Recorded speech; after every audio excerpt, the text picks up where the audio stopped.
Right, there's 3% recording. I think that's good enough. We'll get started.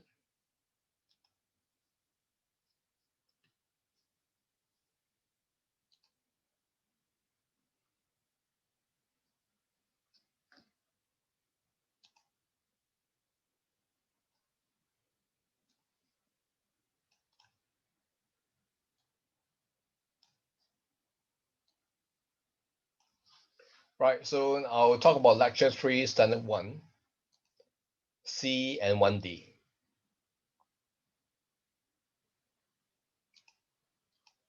Right, so 1C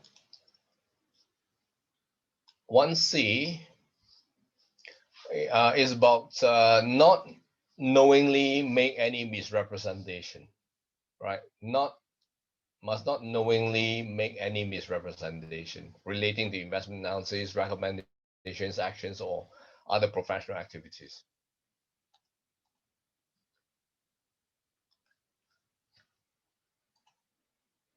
Right, so why must not be there any misrepresentation? Because investors they rely on your statements, right? They rely on your information.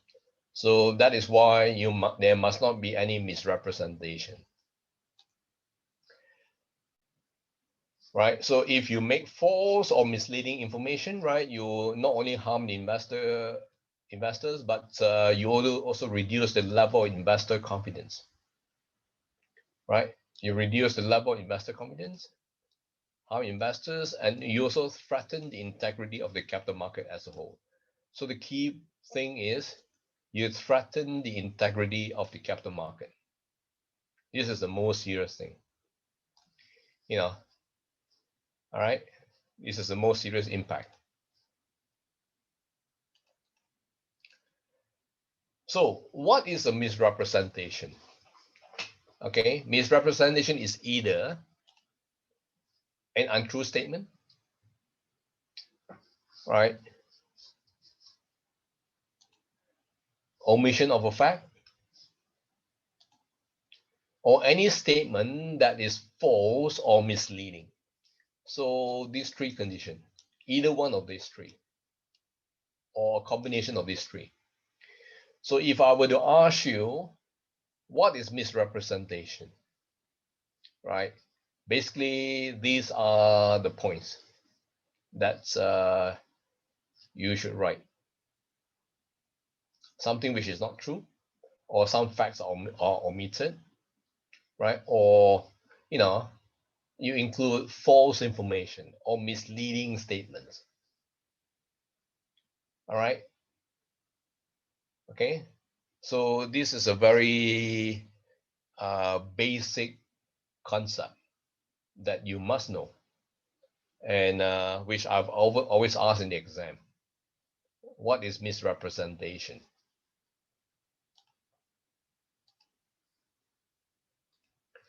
Right. So basically, you must not knowingly misrepresent or give a false impression in, right? Not knowingly, right? Not knowingly, that means either you know or should have known. Okay. So you must not give a false impression in oral representation, advertising, any sort of advertising, or any email, through the internet, right? So electronic communications, right? Internet, web pages, chat rooms, emails, right? Or any written material, right? Whether it is publicly disseminated or not. Okay, any written material. Okay, so this written material, what are written material? These are basically research report, market letters, newspaper columns, and books. Okay. All right.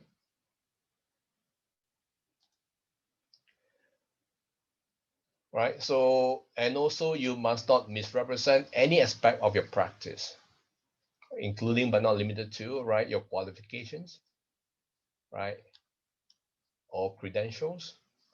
That means the individual, right? Now here, the qualifications or services provided by the firm. All right, this is another distinction. Okay, or the performance record of the firm, right? Or the characteristics of an investment. Okay, you must not misrepresent all these. Is that clear?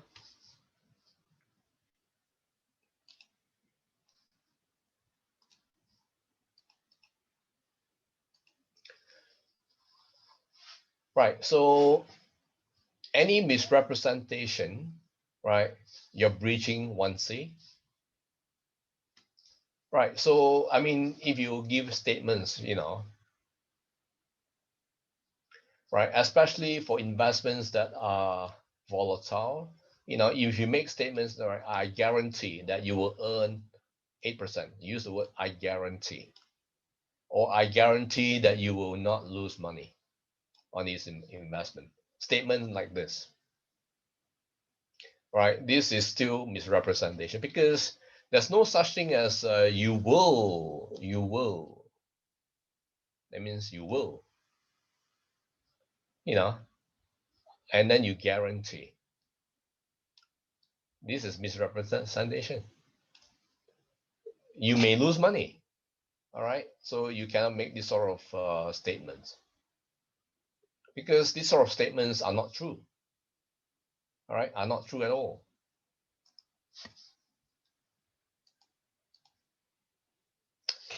Right? Because most investments are risky, right? So the returns are unpredictable. So if you guarantee, that means you're misleading. All right. Whether you're guaranteeing a rate of return or guaranteed preservation of capital, it is still misleading. All right. Because most investments are risky.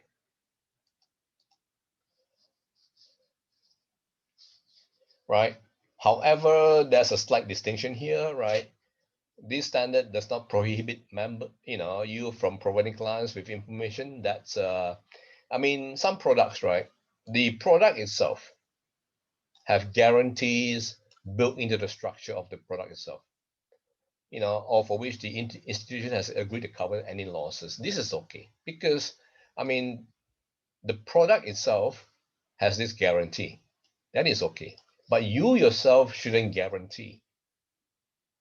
All right. So this is a bit different.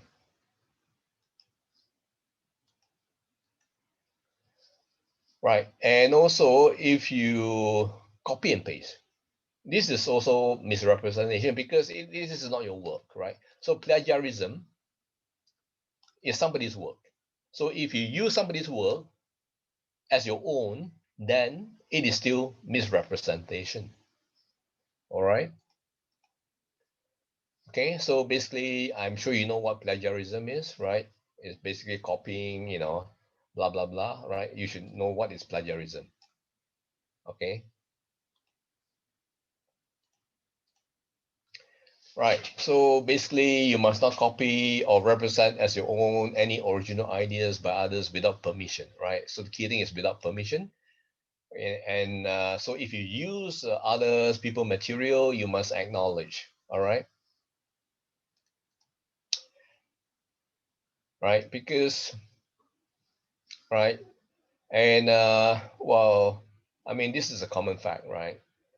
A lot of financial, economic, and statistical information is used in the investment decision making process, right? So the tendency is sometimes you may use other information that is not your own, but the thing is you must not give the impression that it is your own information when it is not your own, right? That's a key issue here,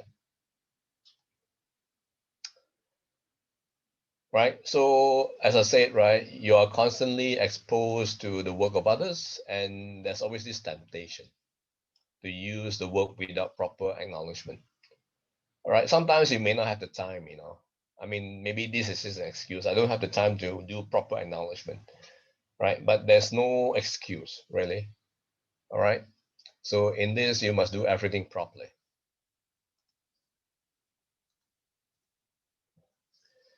Right. So these are just some examples of plagiarism using excerpts, right? Excerpts, that means extracts from any articles, right? You either verbatim or maybe slight changes. It is still plagiarism, right? Or if you cite specific quotations, from so-called leading analysts, without specific reference, right? This is still plagiarism, all right? Or if you present statistical estimates of forecasts, by others with the source identified, but without qualifying statements or caveats that may have been used. So, that means you use partial and you don't include the qualifying statements or caveats. These are very important, because these qualifying statements or caveats would warn the reader about the forecast. Basically is to take these forecasts with a grain of salt. Okay, so that's why all these qualifying statements or caveats are very important. And they are supposed to be read concurrently with all these forecasts, because forecasts are just estimates, and estimates are not always accurate. All right. And the fourth example is using charts or graphs without stating the sources, right? This is quite straightforward. Or copying proprietary computerized spreadsheets or algorithms without seeking the cooperations or authorizations of the creators. All right. So again, this is quite clear-cut plagiarism.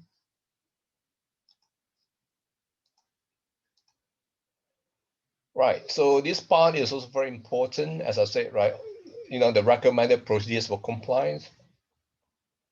These are just suggestions as to how to avoid violations of 1C, right? So basically, I mean, you should understand on the limit of the firm or individual's capability. So you must understand everybody has a limit. So, right, and need to be accurate and complete in presentation, right? So if you exaggerate, it is also misrepresentation. So you must not exaggerate. All right. So as a firm or as an individual, you must have a written list of the available services, right? All these services that you provide. You must have a proper and accurate description of the qualifications and compensation. How much are the fees? All right. And all these must be accurate for avoidance of doubt. Okay. All right. So to avoid inaccurate messages, right? Because inaccurate messages are also misrepresentation. So it is best to limit as to who the spokesperson for the firm are, right? So in other words, you should designate which employee or employees is or are authorized to speak on behalf of the firm, right? So this is one way to ensure that you can comply with 1C, right? So that outbound messages can be regulated and standardized. So there's less chances for misrepresentation. All right. And so another is you must also periodically review employee correspondence, right? Or documents that contain representations of individual or firm qualifications, right? These are important, right? The qualifications, what the firm can or cannot do, or what the individuals within the firm can or cannot do, right? All right. So this is it is important to maintain accuracy and authenticity. That means you must be real. You must not exaggerate. All right. Must be realistic.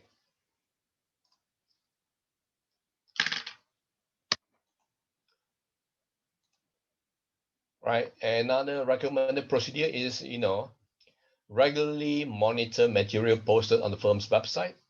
All right. To ensure the information is current and also full disclosure is maintained. Right. To avoid misrepresentation. And also take reasonable precautions to protect the site's integrity, confidentiality, and security, right? To ensure that the site is not being hacked, and some fake information or fake news are posted. All right, so these are very important recommended procedures for compliance, right? You must make use of these guidelines in your suggestions as to how to avoid the violations.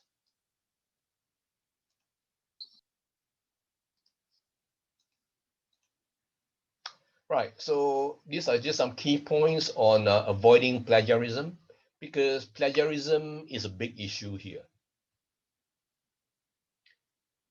Right. So basically, you must maintain copies. Right. As to where your sources are. Right. When you prepare the research report, and you must attribute the quotations to whoever said certain things. All right. And you must attribute the summaries to whoever wrote them. Okay, or even if you paraphrase from somebody, you must attribute who it came from. Okay, so basically, this is to avoid accusations of plagiarism. Right, so now we will talk about one or two cases on 1C.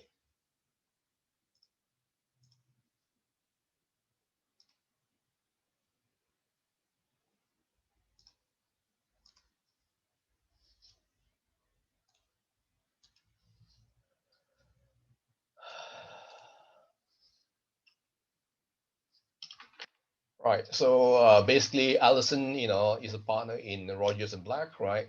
It's a small firm offering investment advisory services. So, and here now, right, she assures a prospective client who has just inherited substantial wealth that a firm can perform, right, all the financial investment services needed. Now, she is only a small firm, right? So now here we know that the firm itself is well equipped to provide some investment advice, but in fact cannot provide asset allocation assistance or a full array of financial and investment services, right?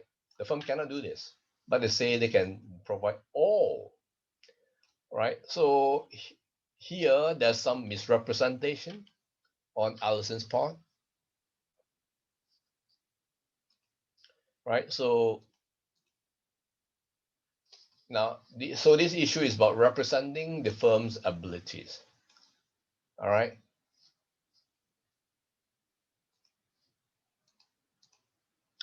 So Rogers, right?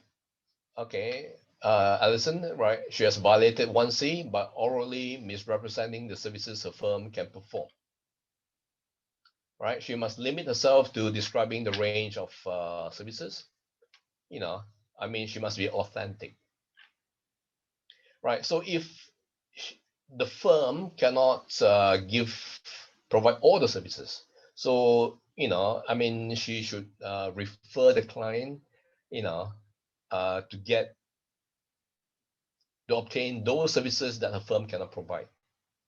All right, this part here. All right, so basically, this is one case. Now I will have to end here, and I suggest you start on your tutorial, and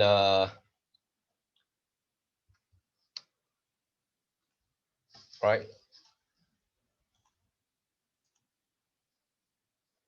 So your tutorial.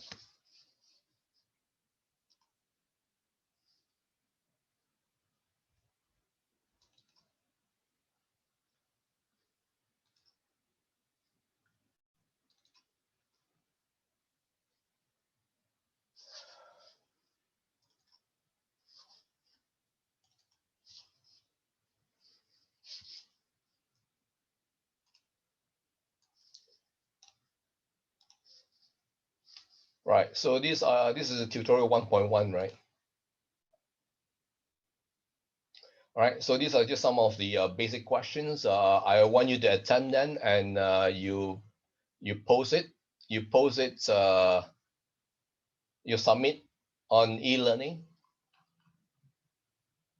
and we will discuss this on Friday. Right, so I suggest you do tutorial 1.1 and also 1.2. Right, 1.1 and 1.2 for Friday. Right, so you see question 4, discuss whether independence and objectivity are identical ethical principles. Right, I want your thoughts on this. You cannot get this from the web, so read my notes and give me your opinion, especially for question 4. Now, all the other questions, I want your justification. I want your reasons. I want you to write down the reasons as to why you pick certain answers. I'm going to question each one of you. Right, so the homework for you is tutorial 1.1 and 1.2. Okay,